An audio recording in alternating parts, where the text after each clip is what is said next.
Hello बच्चों, welcome to Quantum Learning Varanasi centre. और क्या हाल चाल है? बढ़िया सब। पढ़ाई वढ़ाई हो रहा है? तो यार देखो, हम लोग कहां तक पढ़ चुके थे? लेक्चर नंबर 5 तक तो हो ही गया था। ठीक है, लेक्चर नंबर 6 स्टार्ट करेंगे।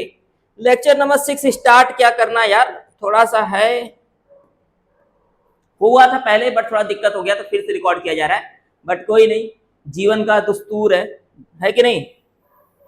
तो हम लोग आज फिर से क्या करेंगे, मतलब लेक्चर नंबर 6 हम लोग आज रिकॉर्ड करेंगे। ठीक है, लेक्चर नंबर 6 हमारा है किसके ऊपर? लेक्चर नंबर 6 है हमारा इंपेरिकल फॉर्मूला। देखो, लिमिटिंग रीजन तक हम लोगों ने पढ़ चुका है। लिमिटिंग रीजन तक कोई दिक्कत, कोई परेशानी, कोई तकलीफ नहीं है? बहुत बढ़िया, होना भी नहीं चाहिए। और जिसको तकलीफ है भैया वो पूछ लो, या तो जाके लेक्चर दोबारा देख लो। ठीक है, तो हम लोग बात करते हैं कि लेक्चर नंबर 6 में हम लोग क्या देखेंगे? इंपेरिकल फॉर्मूला देखेंगे। इंपेरिकल फॉर्मूला क्या होता है, मॉलिक्यूलर फॉर्मूला क्या होता है, ठीक है, ये सब देखेंगे। और कैसे निकाला जाता है, ये सारी चीजें हम लोग यहाँ पे देखेंगे। ठीक है, तो चलो स्टार्ट करते हैं। केमिस्ट्री का नाम लेके स्टार्ट करते हैं, केमिस्ट्री। ठीक है, चलो आ जाओ। तो देखो क्या है इंपेरिकल फॉर्मूला। ठीक है, देखो इंपेरिकल फॉर्मूले से पहले एक टर्म और जान लेते हैं हम लोग। इंपेरिकल फॉर्मूला तो छोड़ो, मतलब खैर जानेंगे, एक टर्म और हम लोग जानेंगे जिसे हम लोग बोलते हैं मॉलिक्यूलर फॉर्मूला। क्या बोलते हैं? Molecular formula. चलो इधर जान लेते हैं, यहां पे जान लेते हैं कि मॉलिक्यूलर फॉर्मूला क्या होता है। ठीक है, उसके बाद इंपेरिकल फॉर्मूला जानेंगे। तो मॉलिक्यूलर फॉर्मूला क्या होता है मेरा बच्चा? मॉलिक्यूलर फॉर्मूला क्या होता है? द एग्जैक्ट नंबर ऑफ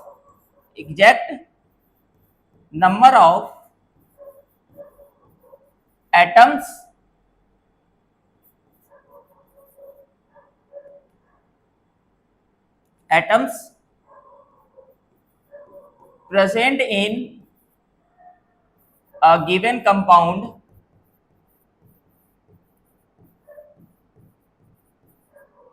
और मॉलिक्यूल्स।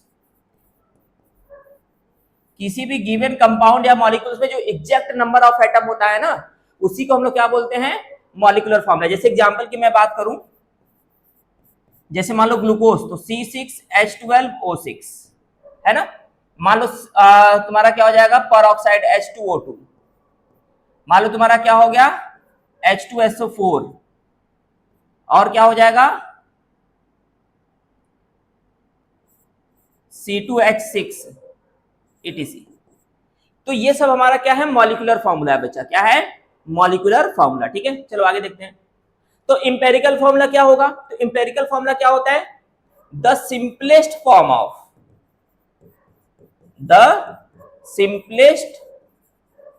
ऑफ मॉलिक्यूलर फॉर्मूला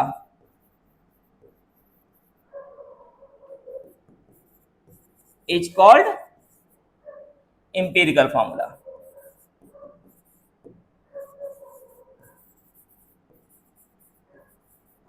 ठीक है, मॉलिक्यूलर फॉर्मूले का जो सबसे सिंपलेस्ट फॉर्म होगा उसे हम लोग क्या बोलेंगे? इंपेरिकल फॉर्मूला बोलेंगे बच्चा। जैसे एग्जांपल देखो यहाँ पे, इंपेरिकल फॉर्मूला को हम लोग क्या लिखेंगे? इंपेरिकल फॉर्मूला को शॉर्ट में लिखेंगे E.P और मॉलिक्यूलर फॉर्मूले को क्या लिखेंगे? M.F। यहाँ पे P नहीं रहेगा, E.F इंपेरिकल फॉर्मूला। ठीक है, शॉर्ट फॉर्म रहेगा, हम लोग याद रखेंगे। तो एग्जांपल की मैं बात कर रहा था,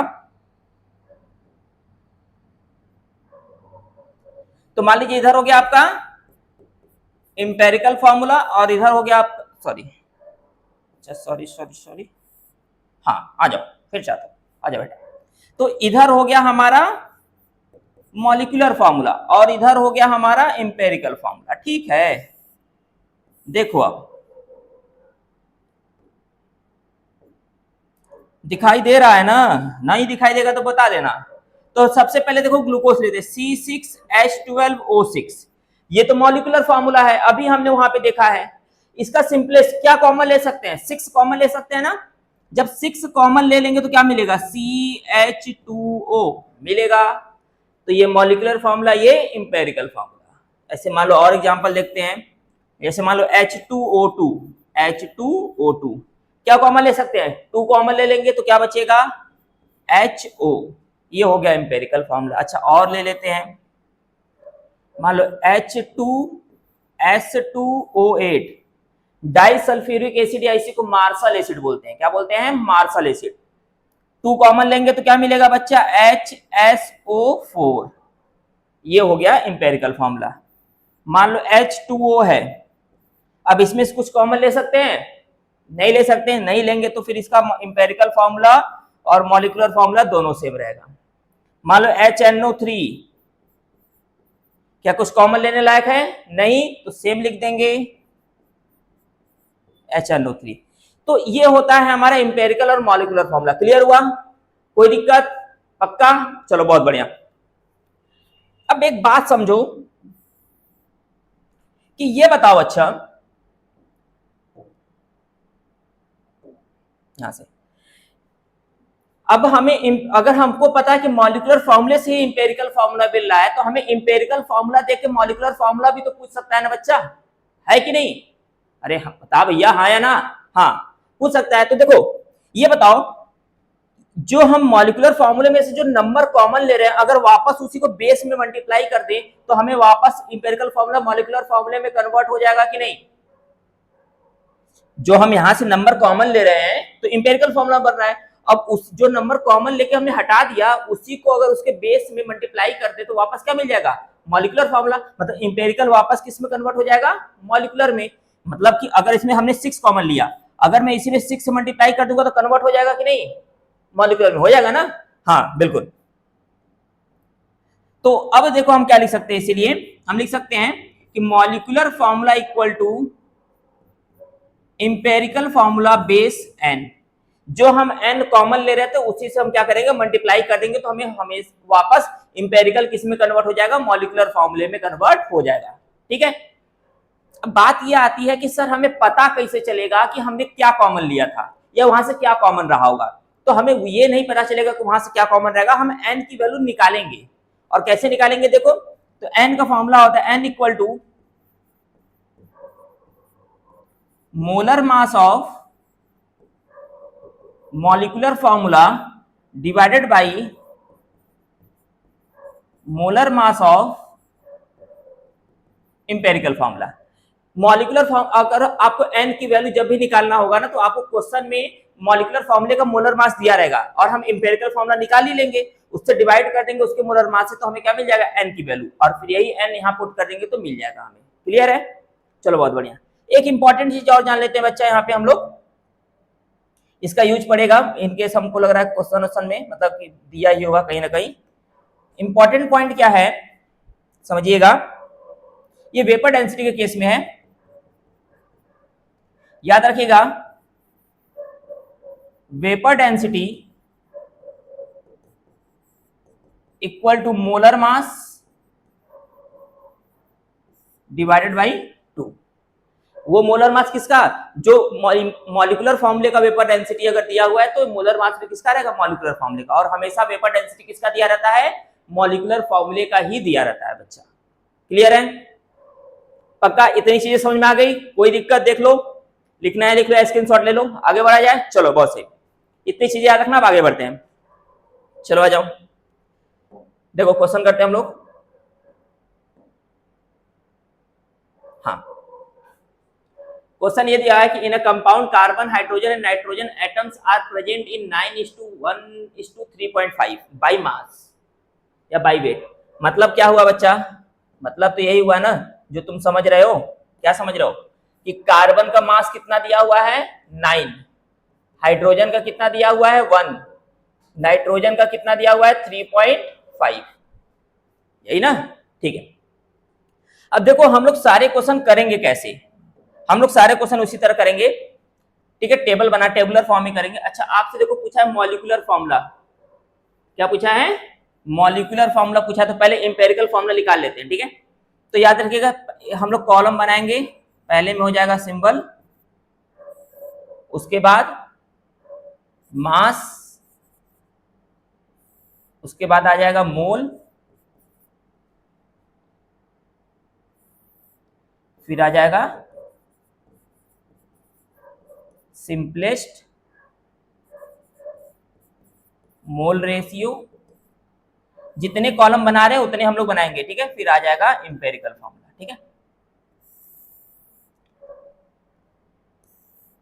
चलो देखो अब कार्बन, कार्बन का मास कितना है बच्चा? 9। हाइड्रोजन,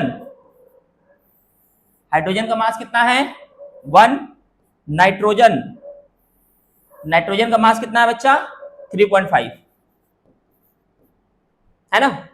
अब मोल निकालेंगे तो मोल का फॉर्मूला क्या होता है? गिवन मास अपॉन मोलर मास। तो कार्बन का गिवन मास कितना है? 9, मोलर मास कितना है? 12, ठीक है। अब इसको डिवाइड करेंगे, 9/12 करेंगे तो कितना आ जाएगा?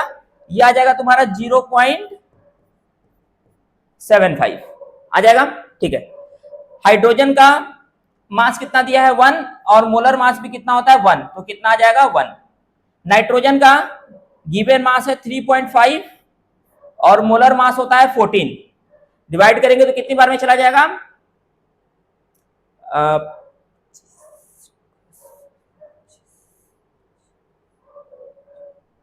ये चला जाएगा तुम्हारा 0.25 बार में। कितने बार में चला जाएगा? 0.25, ठीक है। ये मोल निकल गया। अब मोल के बाद हम क्या निकालेंगे? Simplest mole ratio. और सिंपलेस्ट मोल रेशियो कैसे निकलेगा? जितना हमने जिसका जिसका मोल निकाला है उसमें जो सबसे छोटी वैल्यू होगा उसको सबसे डिवाइड कर देंगे। तो सबसे छोटा वैल्यू कौन है? 0.25, उसको सबसे डिवाइड कर दो। तो 0.75 डिवाइडेड बाय 0.25 कितना आएगा? 3 आ जाएगा। 1 डिवाइडेड बाय 0.25 कितना आ जाएगा? 4, और 0.25 डिवाइडेड बाय 0.25 कितना आ जाएगा? 1। तो देखो रेशियो क्या बना? कार्बन, हाइड्रोजन, नाइट्रोजन का रेशियो क्या मिला तुम्हें? 3:4:1। इसका मतलब फॉर्मूला क्या हो जाएगा? इंपेरिकल फॉर्मूला C3H4n हो जाएगा। ये हमारा भी क्या है? इंपेरिकल फॉर्मूला है। क्या है बच्चा? Empirical formula. ये है इंपेरिकल फॉर्मूला, ठीक है। अब हमें क्या निकालना है? Molecular formula. क्या निकालना है? Molecular formula. तो ये बताओ, मॉलिक्यूलर फॉर्मूले के लिए मैंने क्या बताया? तो मैंने क्या बोला था कि n कैसे निकलेगा तुम्हारा? n इक्वल टू क्या हो जाएगा? Molar mass of m factor, molar mass of molecular formula divided by molar mass of empirical formula. अब देखो यहाँ पे हमारे पास इंपेरिकल फॉर्मूला तो आ गया।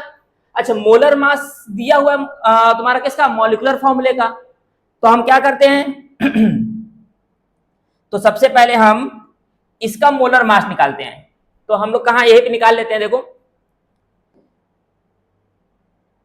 मान लो इसको यूज करते हैं, C3H4n निकालेंगे तो देखो कितना आ जाएगा?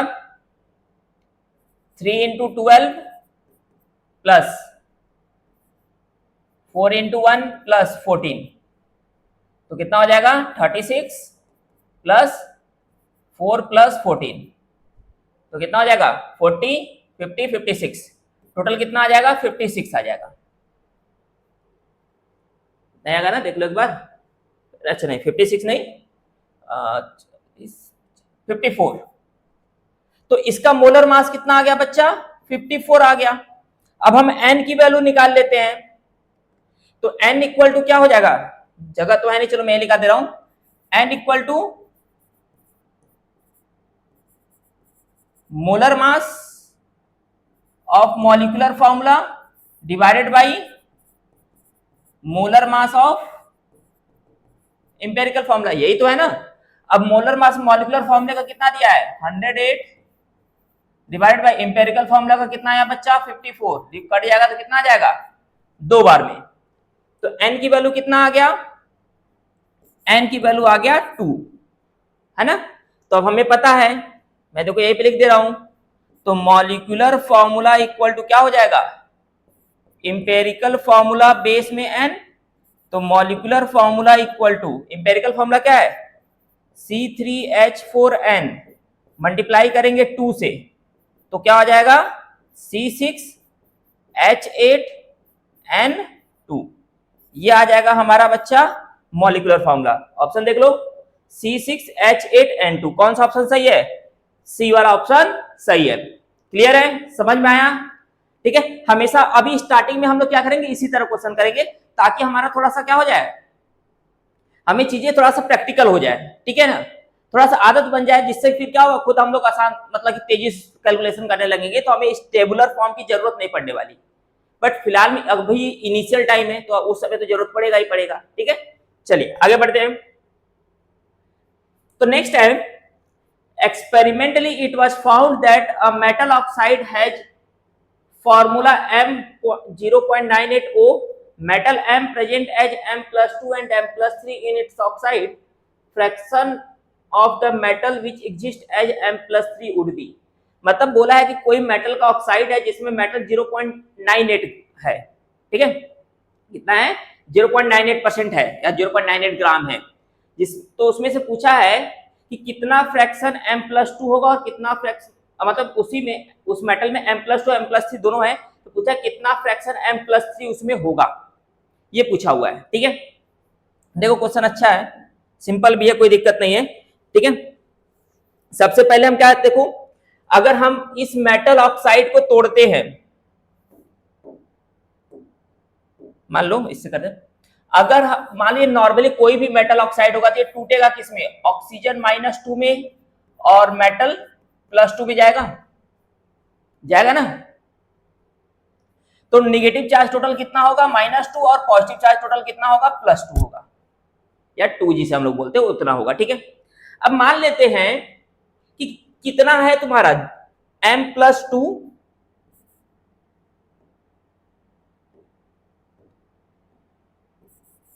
M+2 और प्लस M+3, ये दोनों मिलकर 0.98 ग्राम है।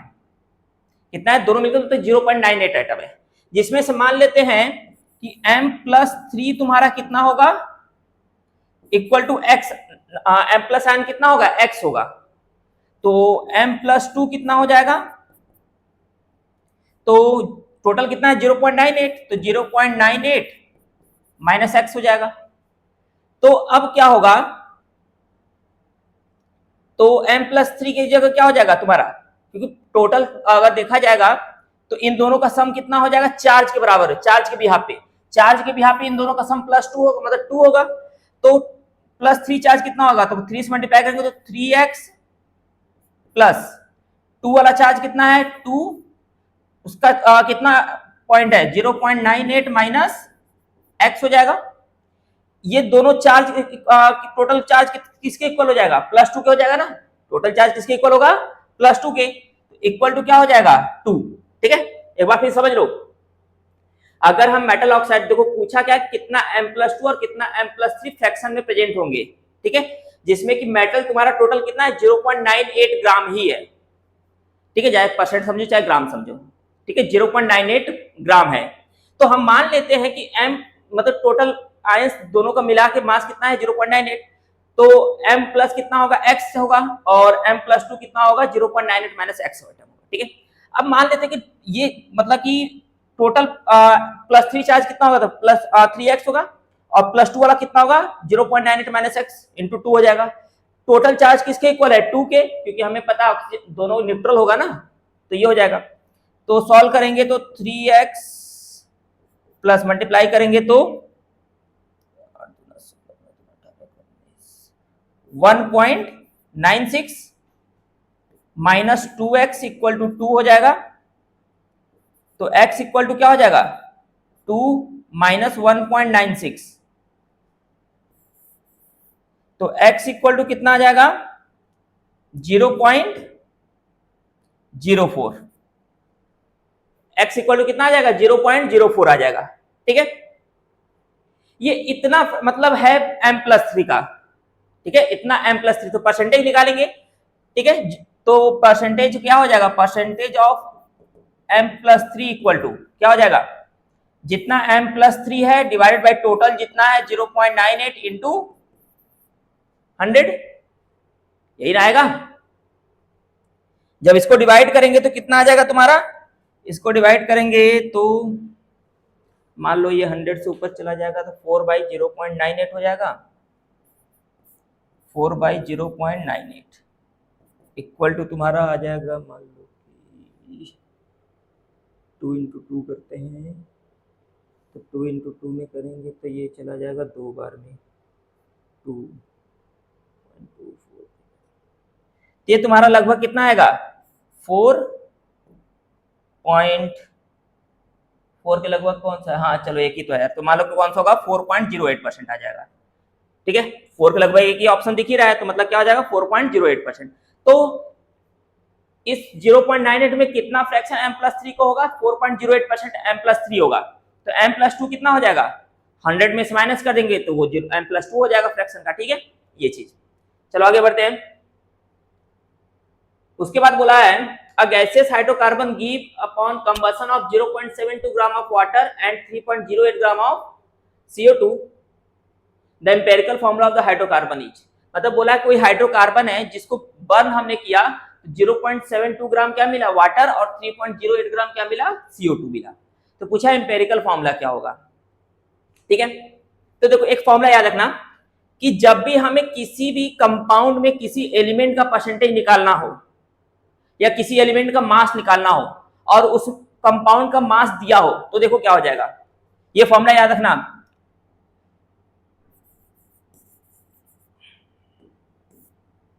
फॉर्मूला बहुत इंपॉर्टेंट है, ये हर जगह काम आएगा। देखो फॉर्मूला क्या है,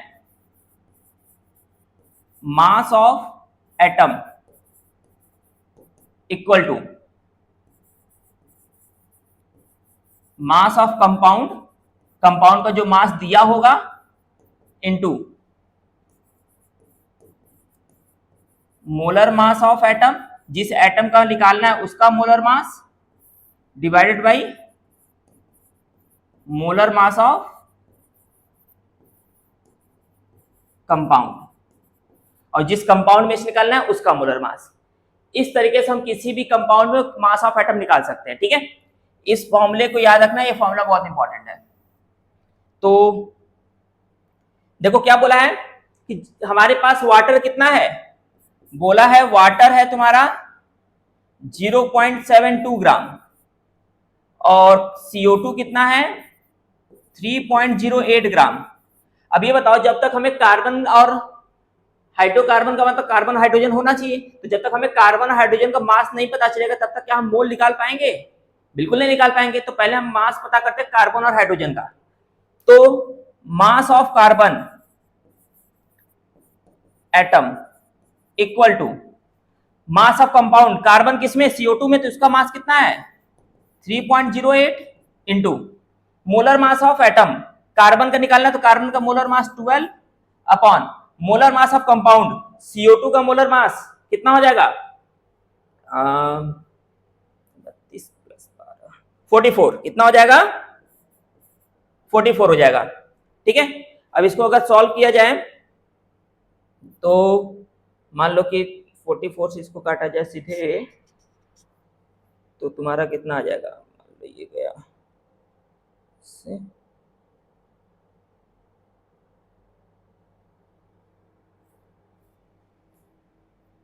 मान लो लगभग जो भी आएगा जो भी क्या आएगा मतलब लगभग आएगा तुम्हारा 0.84 के पास में आएगा, क्योंकि हाँ उतना ही आ जाएगा, हाँ ठीक है। इसी तरह हम क्या निकालेंगे mass of hydrogen atom, mass of hydrogen atom, hydrogen किसमें है H2O में, कितना ग्राम दिया मास of compound 0.72 into mass of hydrogen. अच्छा ये बताओ इस H2O में एक हाइड्रोजन का मास 1 होता है तो दो हाइड्रोजन का कितना हो जाएगा 2 हो जाएगा, तो 2, और वाटर का मोलर मास कितना हो जाएगा 18, ठीक है। ये 9 बार में चला जाएगा और ये 8 बार में चला जाएगा, ठीक है। तो ये तुम्हारा हाँ ठीक है 8 बार में चला जाएगा, तो ये कितना आ जाएगा 0.2 बार में, हाँ ये आ जाएगा 0.08, कितना आ जाएगा 0. मतलब मास ऑफ कार्बन कितना है 0.84 और मास ऑफ हाइड्रोजन कितना है 0.08 आया, क्लियर है। अब हम क्या करते हैं, मोल निकाल लेते हैं दोनों का। क्या करेंगे, दोनों का मोल निकालते हैं। तो मोल ऑफ कार्बन, कार्बन का मास कितना है, मोल ऑफ कार्बन, कार्बन का मास कितना आया है 0.84 डिवाइडेड बाई कार्बन का एटॉमिक मास कितना होता है 12। तो डिवाइड करेंगे तो कितनी बार में चला जाएगा 0.07 बार में। ठीक है, इसी तरह मोल ऑफ हाइड्रोजन निकाल लेते हैं। तो हाइड्रोजन का देखो कितना आ जाएगा, गिवन मास कितना है 0.08 डिवाइडेड बाई 1 कितना आ जाएगा 0.08।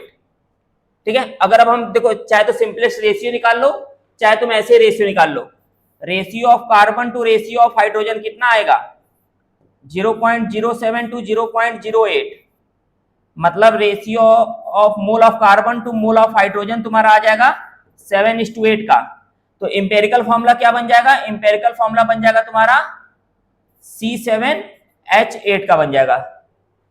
ठीक है, तो कंपाउंड का इंपेरिकल फॉर्मूला क्या होगा C7H8, कौन सा है डी वाला। क्लियर है, तो ये हो गया तुम्हारे पास। चलो नेक्स्ट आते हैं। नेक्स्ट है, बोला है the formula of gaseous hydrocarbon which required 6 time of its on volume of O2 for complete oxidation and produce 4 time it's on volume of CO2 is CXHY, the value of Y is. मतलब question का ये है ना बच्चा कि बोला है कि कोई हाइड्रोकार्बन CXHY है, वो उसको कंप्लीट बर्न होने के लिए, क्या होने के लिए, उसको कंप्लीट बर्न होने के लिए अपने से 6 गुना ऑक्सीजन चाहिए, और जब पूरी तरीके से बर्न होगा तो अपने से 4 गुना क्या देगा CO2 देगा। तो किसी भी हाइड्रोकार्बन का बर्न करने का जो जनरल फॉर्मूला होता है CXHY plus X plus Y/4 O2 equal to XCO2 plus Y/2 H2O होता है। ये किसी भी ऑर्गेनिक कंपाउंड को बर्न करने का एक जनरल फॉर्मूला होता है। ठीक है, तो अब देखो इस क्वेश्चन के बिहाफ पे अगर मैं चलूं तो मान लो मैंने इसको बर्न किया, ठीक है, जब इसको बर्न किया तो अपने इसको बर्न होने के लिए 6 जो हाइड्रोकार्बन उसको बर्न होने के 6 time of its on volume, अपने से 6 गुना चाहिए था ना, मतलब कि ये जो ऑक्सीजन हुआ होगा टोटल कितना चाह रहा होगा 6 गुना इससे, और ये कितना बना है टोटल CO2 कितना गुना है 4 गुना, मतलब ये कितना है 4। तो मतलब हम क्या बोल सकते हैं, हम बोल सकते हैं कि x इक्वल टू कितना है 4, कितना मोल बनेगा 4 CO2। ठीक है, उसके बाद x plus Y/4 equal to कितना आएगा, कितना गुना 6 गुना ना, तो ये 6 हो जाएगा, x की वैल्यू 4 है तो 4 प्लस Y/4 इक्वल टू 6, तो Y/4 इक्वल टू कितना आएगा 2 आएगा, तो y इक्वल टू कितना आ जाएगा 8। तो मतलब कि तुम्हारा y की वैल्यू क्या हो जाएगा 8। जनरल फॉर्म अगर इंपेरिकल फॉर्मूला या जो कंपाउंड का फॉर्मूला होगा वो फॉर्मूला क्या हो जाएगा, x की वैल्यू 4 तो C4H8, मतलब वो क्या है ब्यूटीन, एल्कीन है, क्या है एल्कीन। क्लियर है, चलो बहुत बढ़िया, आगे बढ़ते हैं। क्लियर हो गया ना, ठीक, चलो ये तुम्हारा यहाँ पे तो लेक्चर समाप्त हो गया। ठीक है, ये तुम्हारा क्या हुआ, यहाँ पे लेक्चर समाप्त। ये हमारा क्या था लेक्चर नंबर 6 जो कि इंपेरिकल फॉर्मूला था। ठीक है, इसमें कहीं कोई दिक्कत, पक्का, चलो बहुत बढ़िया, दिक्कत होना भी नहीं चाहिए था, और देखो आसान है भी यार, बहुत दिक्कत है नहीं इसमें। ठीक है, तो ये तुम्हारा इंपेरिकल फॉर्मूला हो गया। अब हम लोग नेक्स्ट पढ़ेंगे लेक्चर नंबर 7। ठीक है, नेक्स्ट क्लास में देखा जाएगा। ठीक है, तो आज के लिए सेवा समाप्त किया जाए। ठीक है, चलिए पढ़ते रहिएगा लगातार। ठीक है, चलिए।